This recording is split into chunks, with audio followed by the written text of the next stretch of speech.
Good afternoon, everyone. Welcome to the ninth installment of Seedy Talks from West Virginia University's downtown campus, built on Shawnee People's land. Today, we have two amazing scholars, Rebecca Sinclair and Tiffany Traverse, with us. As a quick reminder, this lecture will be recorded. Please remain muted throughout the lecture. And once we are done with our joint lecture, that point forward, we are going to have a Q&A session.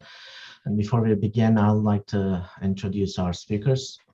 Rebecca Sinclair is a nêhiyaw-iskwêw wife and mother of three. She's originally from Barren Lands First Nation 3 to 5 and a member of Little Saskatchewan First Nation.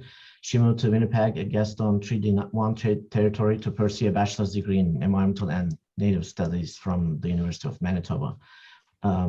She holds multiple positions in land defense, cultural revitalization, research, and is a part of multiple boards. Actively reclaiming her native language, Rebecca pursues higher learning that comes from the land and through learning alongside knowledge keepers and elders. Her childhood spent on the land in northern Manitoba has shaped her understanding and guided her efforts to protect and preserve the great gifts of our sacred earth. Welcome, Rebecca. Our other guest speaker is Tiffany Traverse.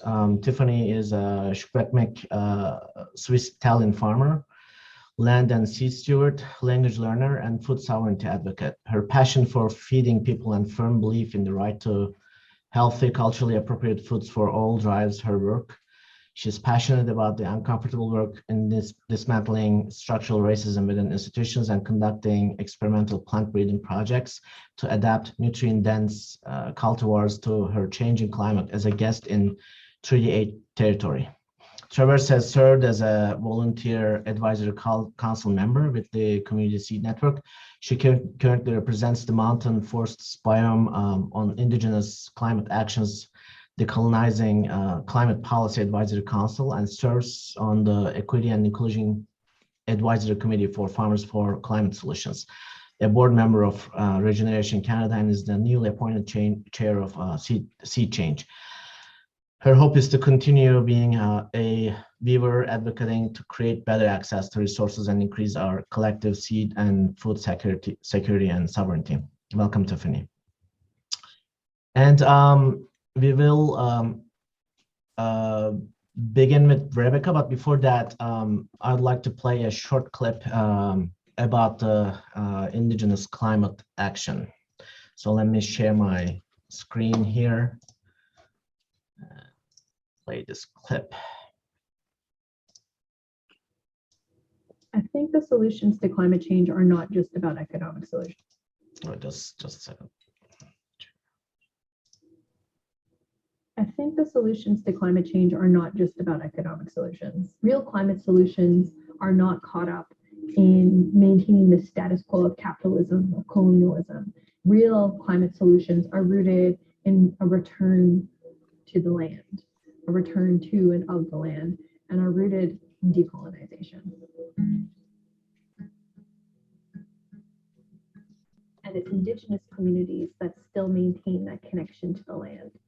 And they maintained that critical knowledge and understanding of not just their connection, but their place in the cycles of Mother Earth and the cycles of this planet. And that genetic memory is deep in who we are. It's woven into the fabrics of our culture, of our cosmology, of our creation story. We have to stand up against the injustices that we see on the land. Because as Indigenous people, the injustices that we see for our people are injustices against the land, because it's one and the same. And so when we are fighting to protect our rights, our culture and our identities, and when we're doing language preservation and cultural preservation, it becomes just as critical as putting up solar panels and changing our energy efficiency, because it's reconnecting and maintaining those connections to land. grassroots activism here on the local level is going to be super critical. I'm involved with a project called Indigenous Climate Action, a network of our own people for our own people, rooting and framing the ideas around climate change in traditional knowledge, in traditional understandings of what climate change means. What does that mean culturally? What does that mean to our identities? What does it mean to our people? And what are some of the solutions that we are already doing? So many of our communities already a part of mitigating climate change. They're already creating pathways for adaptation to climate change, and yet we're not recognized as being key players. This isn't just about talking about climate justice. This is about justice in general. And we have an opportunity right now to not just leverage our knowledge to help climate stabilization, but to really help ensure that our cultures, our identities, and our people's cultural survival is upheld, and that we step back into those places as leaders here on Turtle Island.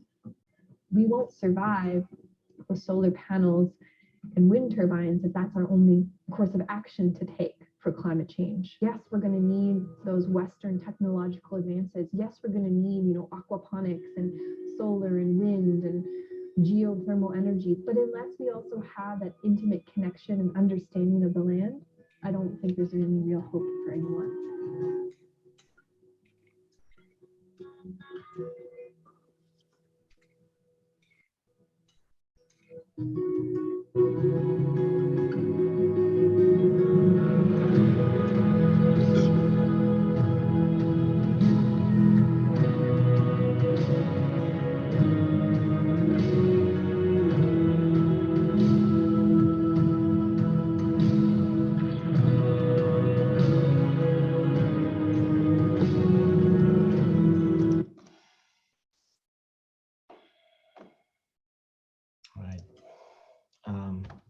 Welcome again, Rebecca. You are the research and policy analyst of the Indigenous Climate Action. Perhaps, could you please give us some more insight about ICA and some of the current projects that you are working on? Thank you so much for having me here today. The Barren Lands First Nation, Little Saskatchewan First Nation, and Cross Lake First Nation. I root my identity in my mother's family that is originally from Barren Lands First Nation. Sorry, I'm getting a little bit of feedback, so hopefully it's not that way for you guys. Yeah, anyway, I was formerly the research and policy analyst with Indigenous Climate Action, and I've moved into a new role called as Director of Education and Programming. When I started with Indigenous Climate Action, I started on phase 1 report of decolonizing climate policy in Canada. This phase 1 report really looked at the critique of current climate policy plans in Canada to date, the Pan-Canadian framework, and the healthy environment and healthy economy. We had a number of really important findings through our critique of these two Canadian policy plans to date. It was in the process of developing these plans that we discovered that Indigenous people's rights, knowledge, climate leadership were mentioned over and over again, but Indigenous people were structurally excluded from the decision-making tables where these plans were made. So a huge part of the exclusion of Indigenous folks from climate plans, as you would have seen in the video prior to me speaking, Ariel Deranger, who is the executive director for ICA, really highlights that the exclusion of our traditional knowledge and our ways of knowing and systems is really just continuing the status quo. We can benefit greatly as citizens of Mother Earth to incorporate our genetic traditional knowledge of this land. So part of the phase 2 was really addressing what decolonizing actually means and what does that look like in climate policy. This is the redistribution, transferring land, wealth, and decision-making power back to Indigenous folks. And and addressing what false solutions really are. There has been a number of solutions that are proposed that have actively excluded Indigenous folks that really look at how it further marginalizes our communities, but also how we all don't benefit from false solutions. So these climate solutions have the potential to lead to ongoing disproportionate impacts to Indigenous folks, and it really fails to address the structural inequalities continually reproduced through these ongoing colonial relations. In the PCF and the nêhiyaw-iskwêw, where Indigenous folks are talked about in their unique circumstances and have really highlighted in this kind of patriarchal relationship, like we need to be taken care of, which even further fosters this us versus them mentality with citizens, when really it is our traditional knowledge, our solutions that are being put forth through these Western science systems. And really, without our inclusion of that, you're not getting the full scope of what those solutions can mean for planetary health. I always think of like the big thing coming down the pipe for solutions is nature-based solutions. And this is something that we had talked about at the international level for carbon market mechanisms. And I had talked to an amazing scholar, Dr. Kyle White, who'd really said something that hit home to me. He said, nature-based solutions can't be solutions without land back. And really is that redistribution of power. Like really, if we think about the projects that are ongoing in Canada today that have Indigenous inclusion, so the UNESCO World Heritage Sites, Indigenous Guardians, at the end of the day, who is wielding that decision-making power? And I can tell you that it's not 100% Indigenous folks. So when we talk of the solutions that are on our territories, or when we talk about these new and upcoming things that are happening on our territories, it goes to say, why wouldn't we get the final control or final say of what happens?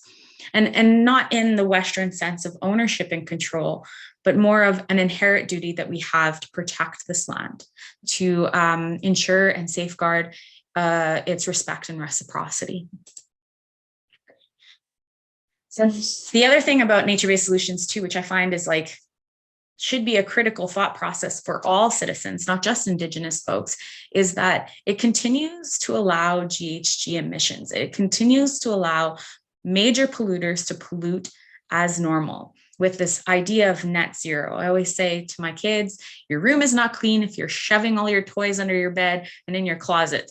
That's not clean. This is net zero is not zero, and that's a problem.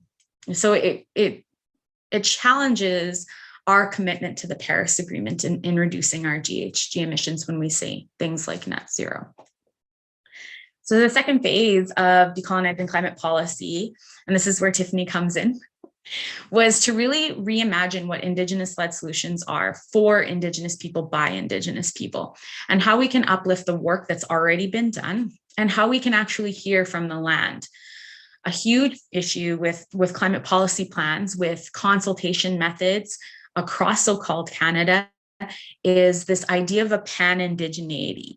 We can contact Assembly of First Nations, we can contact the Métis Council, we can contact the Inuit Council, and we've consulted with the Indigenous peoples of so-called Canada.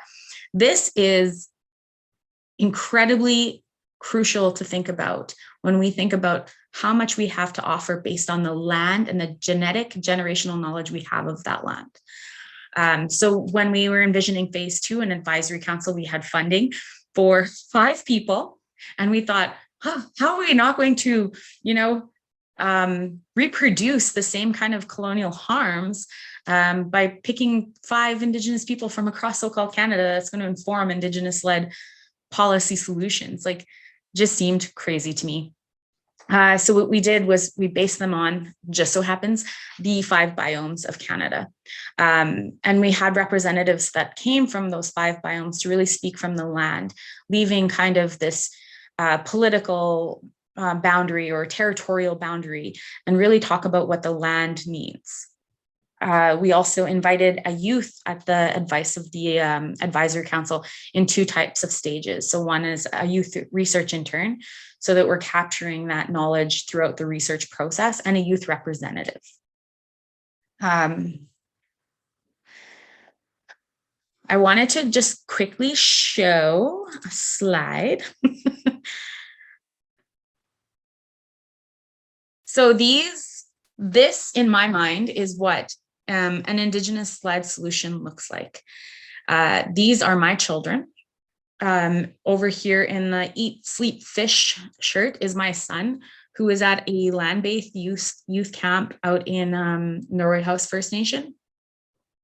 We spent a week on the land discovering what the plants had to offer us, what the trees had to offer us, and like how to cut fish and how to dress rabbits and geese and try all of these different types of natural foods, and then honor those foods in a way that shows reciprocity to the land, and teaching my children that. And not just my son, but like there was a group of other youth, First Nation youth, that attended this camp. And it's reconnecting and reclaiming to those roots through language, through stories, and through generational learning. Another really good example of what Indigenous-led solutions look like at a community level is the Broken Head wetland out in Broken Head First Nation. It's an interpretive trail where it shows actually the medicines on the wetland trail, the names of those medicines, the connection to the land that they have, all in Anishinaabe. So this is a great example. And then my daughter over here in the yellow vest is fishing. Each year I like to take my kids up north to their traditional territories. They're both Saulteaux and nêhiyaw-iskwêw. My husband is Saulteaux. So we try to make sure that we're incorporating both the language and the love of the land to both my kids. And that to me is an Indigenous-led solution. And it must seem simplified in the sense that these are really simple solutions that we could enact, but at a global scale, what does that look like? That looks like a recommitment to language, a recommitment to learning about our relationship with the land, and a commitment to put resources in place so that these things can be actualized. I also have a picture of my kugum. So when I talk about solutions, or when I talk about decolonizing in the sense that uplifting and upholding free, prior, and informed consent, I always talk about my grandma, my kugum. I say, does my kugum understand what we're saying?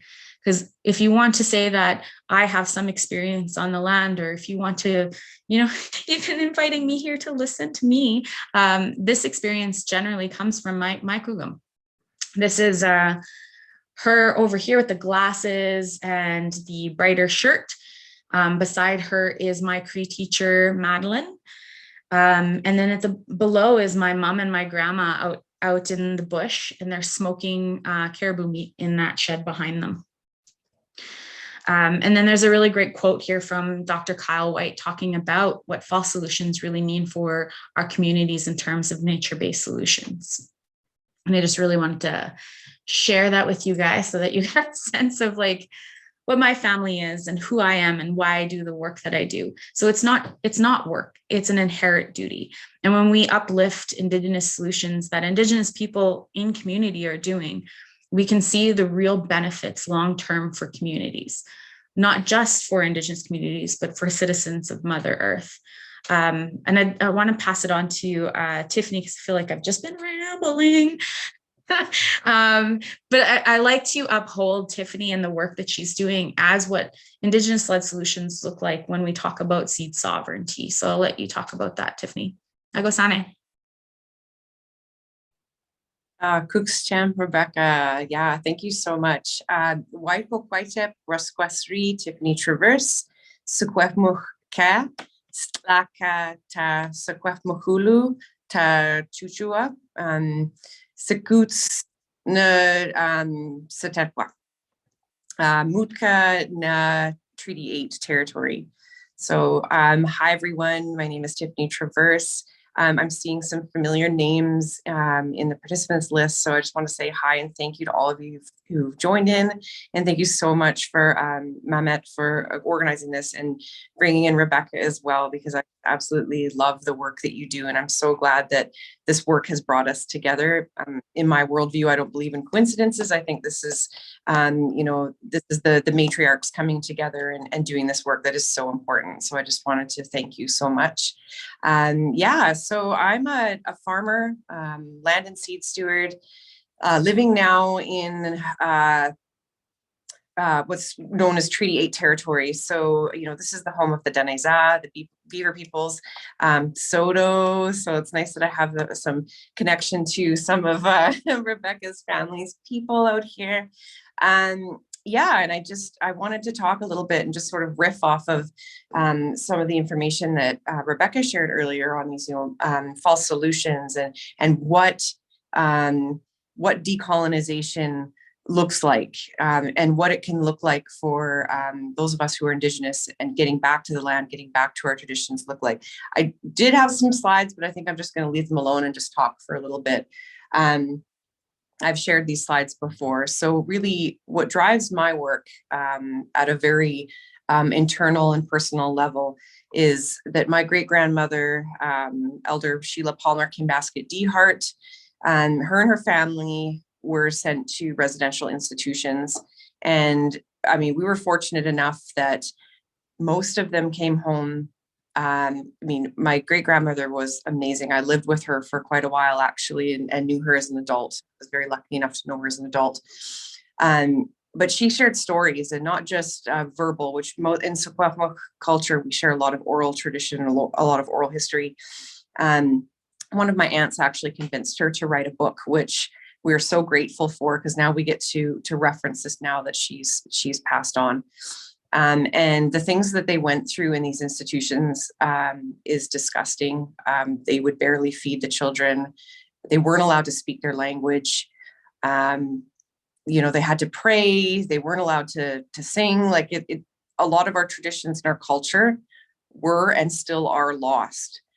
So to have her come home and to continue on being this storyteller, an incredible woman who could speak like 4 different languages. She could speak English, she could speak her Secwepemc, which that's what I used as my opening. She could speak the Tunaha language because where we're located, Makulu, we're neighbors and cousins with the Tunaha people as well. I have cousins who are Tunaha. And my great-grandfather, I think, just taught her a bunch of Italian swears. So yeah, we say that she could speak 4 languages. But really, that's what drives my work, is knowing that, the things that they endured and came out of that on the other side, and we're still, kicking ass at being farmers, going back to the traditional languages, to traditional dance, to artistry. I was able to go see some of the beadwork and embroidery that they were doing. And that really is driving the work that I do today. So many of you know a bunch of the research that I've been doing. And really, I started out very small scale, doing some participatory on-farm variety trials. I'm seeing that Solvay's there. Hi, Solvay. It's so great that you're here. So Solvay's actually joined us at UBC in Vancouver, working with the Canadian Organic Vegetable Improvement Project. So I've been a part of that for the last couple of years. And people ask me, why would you want to be involved with Canadian organics? Being an Indigenous person. And really, for me, and it's Mamet mentioned it in the opening, is I like to consider myself to be a weaver. This is uncomfortable work. This is really difficult work for anyone to be, as an Indigenous person, especially a white-facing Indigenous person working within colonial institutions. I work for the provincial government. I work for BC Wildfire Service as well. But I think it's really important.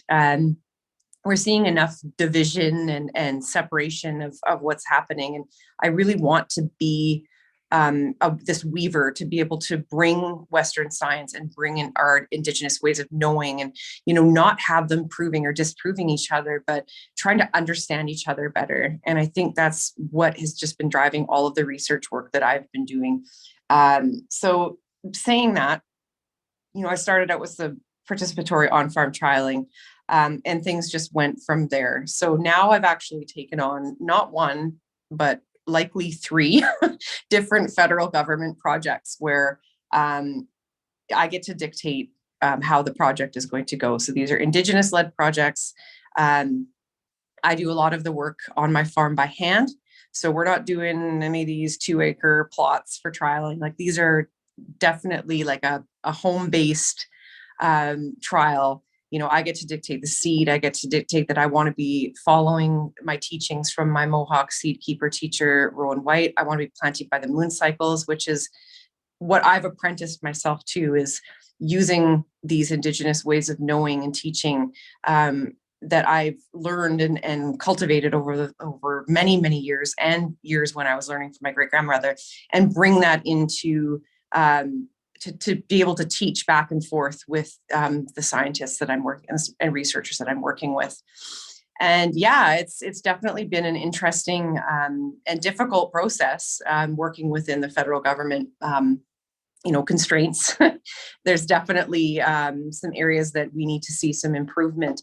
And so that's kind of like that science-based side with blending in with Western science. But I actually also do a lot of stewardship on the land. So when I can, I get home to Secwepemcúlecw. I do a lot of different plant work back home, seeing that they're dealing like directly with the impacts of climate change and with like urban sprawl. You know, you've got people that are tourists that are coming down to the river. You know, they're trampling on plants that take up to 7 years to flower. So like there's these really like hands-on the land-based projects that need to happen. And really what we need more resources and capacity for us as Indigenous peoples to be able to do that work. Because right now it's, you know, I work my full-time job, I work at the farm. If I can get away for a week, I get back home and am able to do this work on the land. So when, you know, people are asking me like, what can we do? What can we do to help? Really, I think it's not up to just the Indigenous people to work within these institutions to break down these barriers. And we face many, like there are many barriers. You know, myself as an independent researcher, it's very difficult for me to get funding and capacity to be able to do this work. I have to partner with, you know, a government organization, or I have to partner with a nonprofit. And these are all systemic barriers to be able to do the work. Which I guess brings me to, you know, the land stewardship piece and, you know, speaking about land access for Indigenous peoples. Again, you know, I think this is one of the questions that Mama had posed to us is, you know, where are the barriers within different, you know, land management practices. We really need to be across the board, across all of so-called Canada, and what, you know, south of the Medicine Line as well. You know, you see these little projects of, you know, a certain tribe has been either gifted or awarded a piece of land to steward, which is amazing. And it's definitely a start, but it's a very small start. And it's not the solution. I mean, these are not solutions that are going to get us back to our ways of being able to steward the land and steward it in a way that's important and pivotal to our collective survival, not just the survival of us Indigenous peoples and our cultures and languages. This is worldwide survival. And I see it in my work as well, working for BC Wildfire Service, you know, trying to get cultural burning practices re-implemented and having, you know, Rebecca spoke a bit about the Guardian program as well. I mean, they have their limitations. It really does need to be Indigenous-led. And I mean, that money, when we look at it, the money for Indigenous Guardian programs comes from the federal government, because that's, you know, who pays into that pot. You know, what I've been seeing come up lately, and give a shout out to Isakolam. They're amazing. So they run a foundation that looks at a different model of land tenure and stewardship. And that's the IPCAs, which are the Indigenous Protected Conservation Areas. And I think that's another really amazing model that we really need to be looking at. Fully Indigenous-led, yeah, you know, whether it's a community garden or it's a healing center or it's land-based with the youth, like getting them back on the land, actually going out and hunting, fishing, getting to see those cycles. And at the same time, they're doing the stewardship work that, we have done since time immemorial. They're on the land at all those different phases of the seasons and able to see like, okay, well, maybe we need to be planting this, or maybe we need to focus on, the riparian areas. Like it's a way to be on the land, to know exactly what's happening. And I won't belabor that one too much longer, but yeah, it's been an amazing opportunity to work with Rebecca and the team at ICA, and just some amazing scholars and Indigenous women. We're all women. It's like I was saying, it's the matriarchs are the ones who are really doing this work right now. Whether it's a seed steward or land stewardship. Yeah, I think that's kind of all I got for my little intro there, sort of on why I'm doing the work I'm doing, and maybe some possible solutions for the future. Thanks, Tiffany. And maybe let's go back to the United Nations Climate Change Conference that happened in, if I'm not mistaken, in Glasgow in November 2021. And I know that you both attended different session, and recently a report came from United Nations about intergovernmental panel on climate change. So reflecting on it, how did your attendance contribute to the writing process of this report, or how do you see the outcome of the report helped solve the issues related to climate chaos with respect to, of course, Indigenous communities?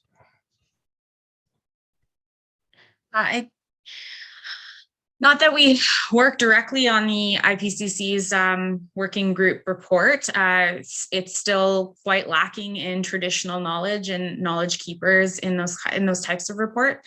And that would be my major critique of that kind of work.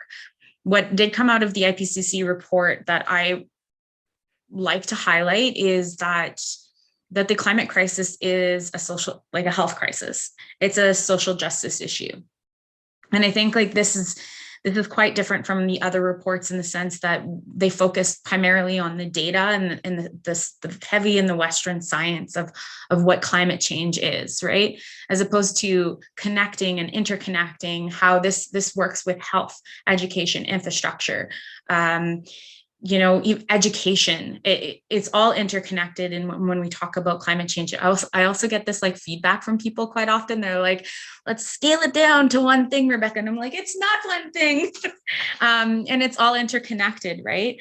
I think, and just to like Tiffany's points too on funding and resources, because we start to see like this international stage take hold of like where funding is going and where communities need the most funding. And Canada is considered a wealthy country, but our Indigenous folks are living in poverty.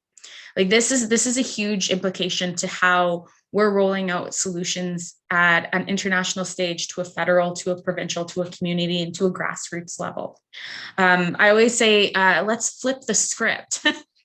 What more do you need from Indigenous people that have been taken, right? Like let's really address that as a central or a key theme in when we're looking at research or ideologies of research. So for Indigenous folks, I use this example quite often. For Indigenous folks, we have talked about our blood memory since time immemorial.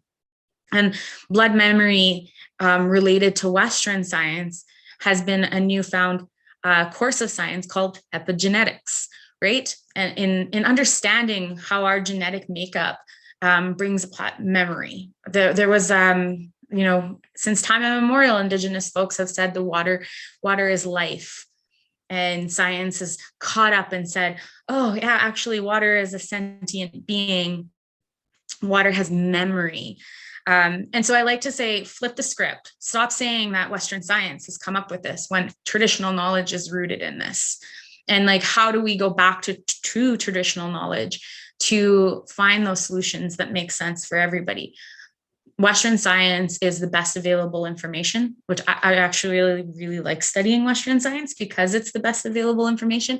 And it's not Like we could discover new technologies and realize actually the world isn't flat is one of the other examples I use quite often. But there's so much limitations to Western science, and the limitations are seen in how they silo all of this information. Let me tell you about this turtle is another thing I like to say. So a scientist goes and he talks to an elder in the community who knows very much about the turtles. And the scientist goes and says, we're wondering why the turtles are dying. And the elder gives them some ideas as to why the turtles are dying. And the scientist goes back and studies really hard, and he comes up with his hypothesis and goes through a scientific method and comes up with a theory on how to save the turtles. And he comes and he implements that savior mentality, and the frogs die. And he goes back to that elder and he says, well, you told me this was the reason. And he said, yeah, but you didn't ask about frogs, you didn't ask about the birds, you didn't ask about us, and you didn't ask about our housing, and you didn't ask about these. There's a lot of things that we need to consider when we're talking about the health and safety of our relatives on this planet. And that's something that's grossly missing from Western science. So I always say, flip the script. What more do you need from us? And in terms of funding, like this is such a nuanced issue that is embedded in environmental racism and systemic barriers. So we'll see like the Pan-Canadian framework, the Healthy Environment, Healthy Economy talks about the funding commitments to Indigenous folks and the funding commitments to like $1 billion to make sure that we have clean drinking water in our communities, which has not happened. And it's all put into, and I'm going to bring this back, sorry, I talk in this big circular way, bring this back to the IPCC report in the sense that we talk about this stuff like we're in a crisis. And that word crisis has been nuanced enough to allow the exclusion of Indigenous folks because they, whoever they are, can't figure out how to make that make sense in Western knowledge, in Western science. And that status quo, that way of doing things has not been working. It has not been working for Indigenous folks, marginalized communities, but it certainly has not been working for settlers and other communities in so-called Canada. So that's something that I like to just like expand your mind on, like these systems aren't working. And they're derived from bits and pieces of that traditional knowledge that can go to inform a better plan that's implemented for all citizens. So I always say when Indigenous people are saying, well, how can I help? What can I do? The biggest part of that is like understanding that we as Indigenous folks have been working on deficits. We have been working on funding deficits. There's one of us to do a whole research and policy analyst of also called Canada. There's one of us doing seed sovereignty. It's the deficits we face that if you really truly want to help, allow us to be in those positions that support the work that we're doing, whether they're unpaid or paid. So I talk about Mike Ugum, who goes out onto the land and takes very good care of the land, who performs ceremony, who like other elders and knowledge keepers that perform ceremony, that sing for the water, that walk for the water. They are doing these things unpaid. And they are doing this at the benefit of all of us. So that's something that I would like people to think about when they say, how can I help? You help by putting the funding to support the people that are already doing this work. Sorry, that was a little bit of a tangent. But I think that like ties in nicely to how we look at the IPCC report and look at that through a critical lens and look at what the IPCC is actually saying in terms of social justice, in terms of a health crisis, and really look at those gaps and how do we measure those gaps and how do we support those gaps. I'll digress. I'll go, Sana.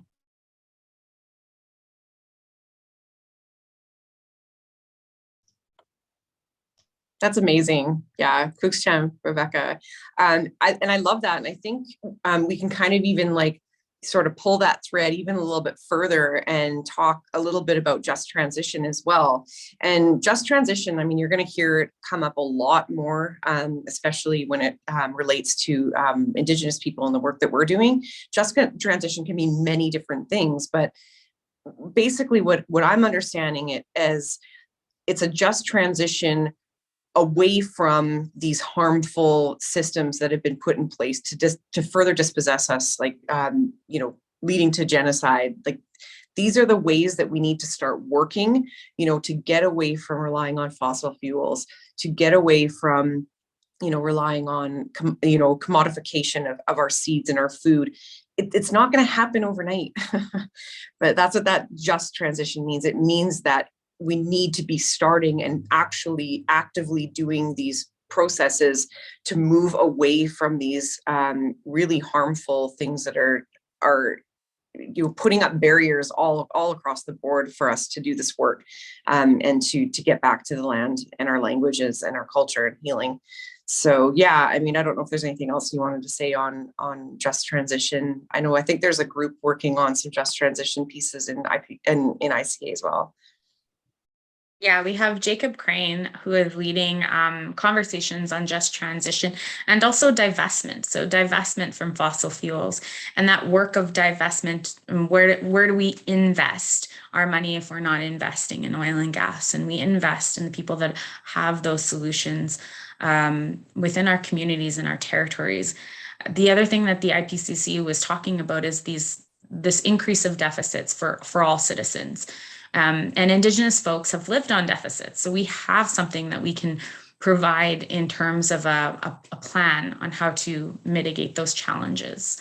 I always think of, when I was in Glasgow, we had a guest speaker by the name of Grandmother Mary Lyons, who had talked about this term crisis and like, oh, what are we going to do for the climate?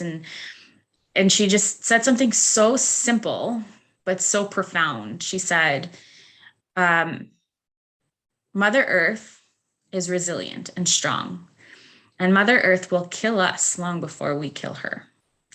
And I thought, that is a very simple thing to say, but it's so profound in the sense that absolutely, we're going to see these changes impact human health far before we see them impact planetary health in a way that we can't sustain our life here. So that's something that we need to think about, is our relationship to Mother Earth and how we can live in harmony and balance. Like in terms of Western science too, I think there's often this idea of how do we make that equal to Western science, right? How do we make traditional knowledge equal to Western science? And the goal here is always to look at it through that framework, to always look at it through the Western eye.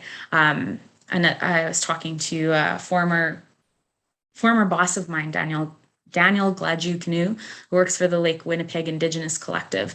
He uses the analogy of a lazy eye. He says Western science is the strong eye and traditional knowledge is the lazy eye. And we really just need to cover up the strong eye so the lazy eye can get strong. And I think that analogy is it rings so true because of the amount of healing, intergenerational trauma that we have to go through as Indigenous folks, but the resilience. And to the comment too, like to Tiffany's comment too, I used to think this too, like, well, we've lost so much.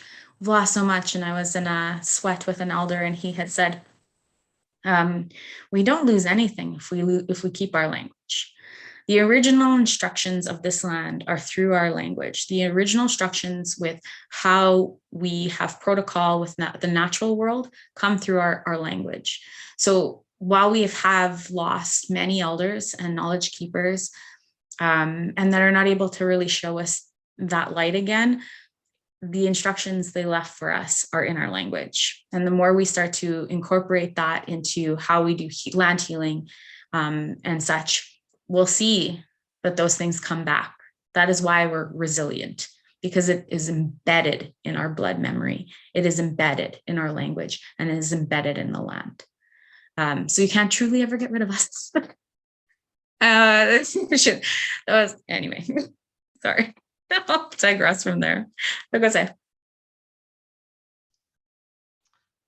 Where did 45 minutes go? I don't know. This was amazing. Thank you so much for this amazing conversation, but I want to leave also some room for questions from the audience. Perhaps let's do if you have any questions, just unmute yourself and turn your camera on and introduce yourself and ask your question. You can also raise hand, and I can browse the audience and see to give you the word. Or we just left everybody stunned. I'll ask a question. The things you're saying about the limitations of this crisis mentality or framing the climate crisis as a crisis makes a lot of sense to me, in that thinking of things as crises tends to bring about fast decisions, but not necessarily good ones. And I'm wondering if there's another word you would use in place of crisis. Like what is a way that you would frame or hold the situation in language that might help people get to better ends? So, like, are you asking this as a researcher, just so that the rest of the audience also can know? Oh, sure. So I'm a researcher at UBC with the Kenobi project, which is the variety trialing project that Tiffany mentioned. I'm just curious as a person. I'm not used. Yeah. Yeah, I think that's like I think the issue here, though, is that that's a nuanced question, right? Because we have a lot of climate denialism, in that this is actually a crisis. But what is the crisis? So I think redirecting what it means to have a crisis is the important kind of conversation that we need to be having. We talk about climate change issues or impacts. I think those resonate, I think, a little bit more than a crisis, because you're absolutely right. Make fast decisions because it's a crisis.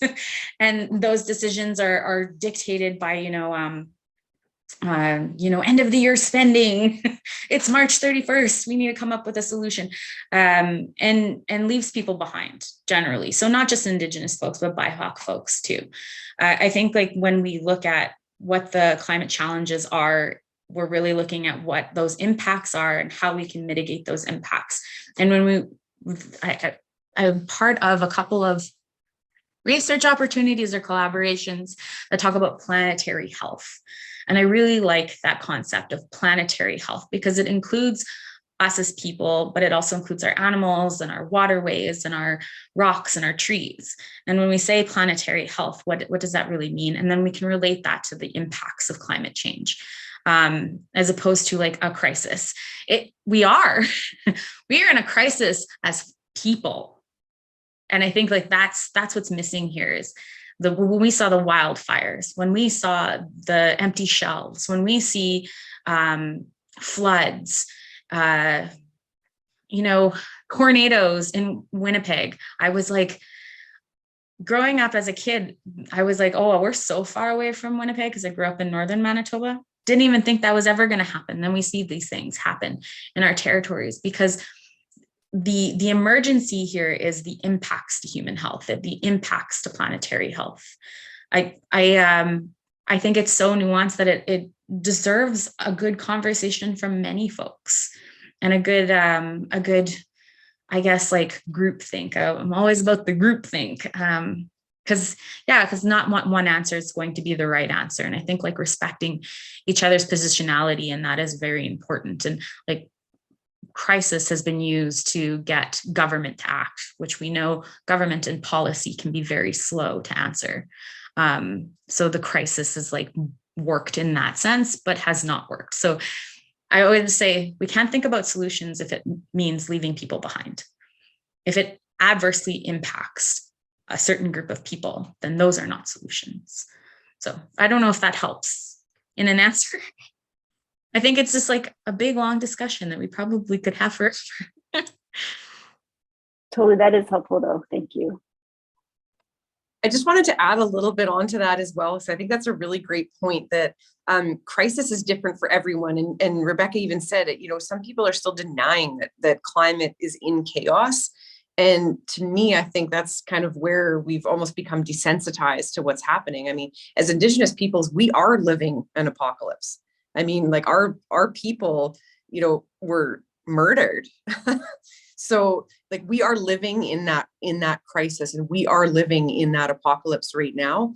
And that's why I really feel that it is Indigenous voices and Indigenous people that will be the solution to do this work. But we can't do it alone. We can't leave people behind, exactly like what Rebecca said. Like, this needs to be something that we all need to be actively working on together. And yeah, I honestly don't know if there's a word in Secwepemc that means crisis. Yeah, but it's, of course, like working with the English language, we have to try and find some commonality there. But yeah, it's a great question, Sylvain. It's so good to see you.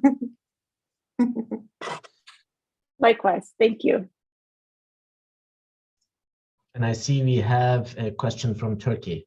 Maral, please go ahead. Okay, I unmuted myself. Hello, everybody. I'm Maral Erol. I'm a scholar from Turkey, and I am interested in the issues related to seeds, somewhat like Mehmet, but not exactly. And of course, I know that this talk wasn't completely related to the seeds, but I was still curious about particularly how you, if you have any comments about how commodification of seeds and how this commodification is related to climate change, and especially within this crisis mentality that you were talking about. So what kind of decisions are being made, and what do you think needs to change with regards to that in order to have better relationships with all the other beings that we are in relation to? Thank you very much, by the way, for the great talk. Thanks. A seedy question. I love it. So yes, yeah, I'd love to speak a bit more about that. And Rebecca, you can add too if you like. So for me, seeds are our ancestors. The seeds are the basis of life for us because they feed us. And we've been carrying, as Indigenous people, we've been carrying these seeds for generations, planting them, selecting them, carefully stewarding these different collections of seed ancestors and carrying them with us through genocide, through dispossession from our land. Even looking at, I look at my own family, dispossessed from land, forced to a tiny reserve, and basically given a bunch of, common cultivated crop seeds, basically forced to become farmers instead of being more of that semi-nomadic, following migration routes of plants and animals. Well, they became amazing farmers, no big surprise there, but yet still left out of any kind of, they weren't able to sell any of their products at market, they weren't able to, being thrust into a capitalist economy, they weren't allowed to participate in it. So further dispossession from healing and, making it in this system. And so when I look at the commodification of seeds, just to give you an example, one of my mentors, Métis seed keeper, Caroline Chartrand, she's Red River Métis, from the Red River. And I've been helping her with her collection of seeds that she spent years and years and years doing in-depth research on what her Métis ancestors were growing and eating along the Red River right when they were being pushed off the land. That was sort of around the same time. Well, what happened to her is someone local to her decided to, I'm going to see kind of what she's doing. This would be really cool. I can grow some seeds. Well, basically she stole all of her research and started a seed company. So my mentor is still dispossessed from land and is not able to grow her seed ancestors. And I'm sorry, this makes me really upset, but that is unacceptable. So this is still happening now, that we're commodifying and we're taking seed ancestors and we're taking the work that has been carefully done and stewarded by these matriarchs and basically making a business out of it. And this is what we're seeing continually happen. And then leaving Indigenous people from any kind of decision on what happens with those seed ancestors. So I hope that answers your question, because it's so important that we are still connected to our foods and our seeds, because we know, like, these are the things that we know, like in that blood memory, and being able to adapt these different seeds to the climate that's changing. They shouldn't be sitting on a shelf or sitting in a big seed vault somewhere. They need to be grown, like they need to be grown out, and we need to practice those Indigenous plant breeding methods that we've known for so long to be able to select. I do a lot of selection for drought and frost where I am, because I'm living in Treaty 8 territory. We have a very, very short growing season. It's about 90 days, but it's technically 65 days because we get some really hard frosts in August and September. And so that's what I'm doing with the seeds, is I'm getting them, used to that, less water, early frosts, things like that. And this is all the stuff that we've been doing since time immemorial, and being left out of basically the decision-making table with our ancestors. So yeah, I hope that helped answer your question. It does. Thank you very much. That was a great answer, and a kind of an inferiority story there as well. Thank you so much.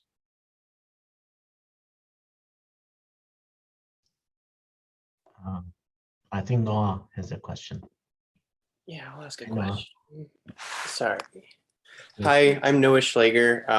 Thank you both, Mado, for your just both a really great talk. I'm a Muskogee seed keeper in the United States, and I've always been very inspired by what Canadian First Nations have, really done in terms of especially sovereignty. I remember being a student, and like when we were fighting for like just having like land acknowledgements, going to UBC, and folks just being like, yeah, like we're really over land acknowledgements now, and just seeing how like just a step ahead that conversation really was of already like, yeah, land acknowledgements without any like, substance are not useful. And that was really, it did just feel like, oh yeah, like what are like it, I think it just really hit on how important sovereignty was. And even just talking to folks about I taught like co-management work, and I remember one woman I was talking to just saying like, why would Canada be involved in managing our land at all? And that was just so strong compared to, I feel like at times in the States it can be like, well, we just want to get some access to some say in the land. And I just really appreciate of like, why does Canada have any stake in that? And that was just the strength of that position really inspired me. And so on that point, I was just interested in sort of from both of your perspectives, like on what sort of has made, maybe just like what you see is sort of like the exchange both between, across the imaginary border of, sort of different communities, both in Canada and in so-called Canada and so-called United States. And yeah, just like what you sort of think about with just to me, I've been very impressed by the strength of like the language around sovereignty and rights. And even as you're saying here, just like really talking about substantial, meaningful and inclusion of Indigenous people in climate work.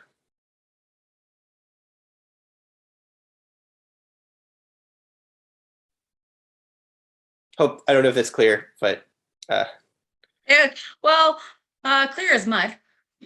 I think it brought up a couple of things for me though. When we talk about like Canada's stake in the US, no, Canada doesn't have a stake in the US. I just like that's something that I will assert pretty freely, but Indigenous sovereignty does. And Indigenous sovereign, like these borders between the US and Canada were made up by colonial governments, by white supremacy.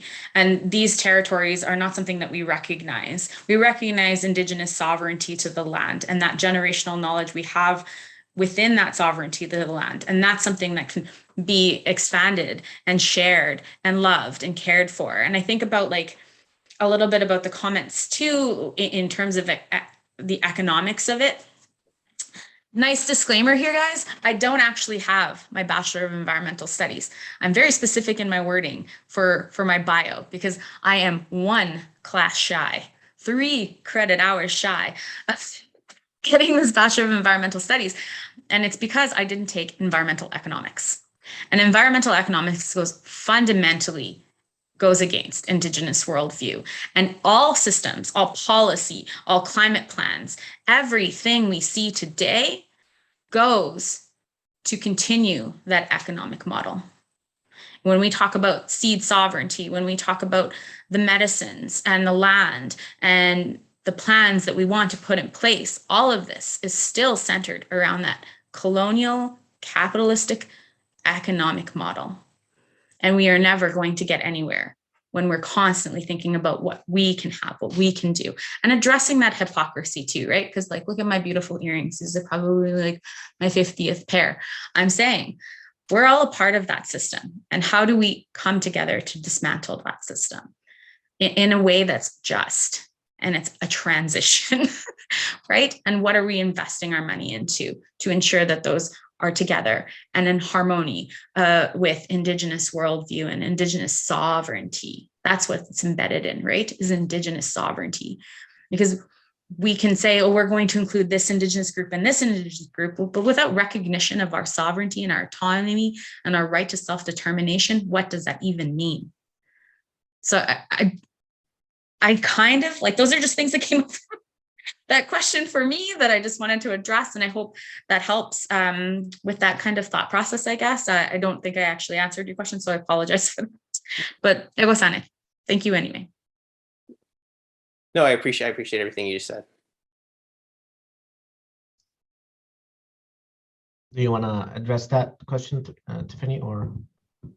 Yeah, I mean, I think I'm kind of on the same wavelength as Rebecca here with, you know, especially with the so-called borders that we see. And I mean, I even look at my cousins, the Tunaha, like the Kootenays, like the territory literally goes south of that imaginary line. There was another presentation that I had when I was speaking about my research, and you know, what are barriers and what are things that we can be looking at to remove those barriers. And one of them actually was, you know, trying to develop a way for like more ease of access to traditional seeds and foods across those lines. And yeah, I'm sorry, no, this might not be answering your question, but it's sort of just like riffing off what Rebecca was saying. Basically, we have relatives, seed and people relatives that are south of that imaginary line, but there's so many different restrictions with different governments in play that it really is restrictive for us. Like if I wanted to take a bundle of seeds that I'd helped grow for the Tunaha Nation, I literally can't take those across the border to go and deliver them to my Southern family. I mean, there's these really weird rules that I think we really need to start looking at. And I'm hoping that the work that I'm like really trying to cultivate with the federal government can start addressing things like that. But we need more people doing that work because it's difficult work. It's not easy, fun stuff all the time. And then, yes, getting away from that, like looking at fully economic model of what we're doing. So the work that I'm doing with them, I was very, very specific, and I was very, very like purposeful in my languaging in our letters of intent, where it would not be for, you know, it would be like this free information that anybody could access.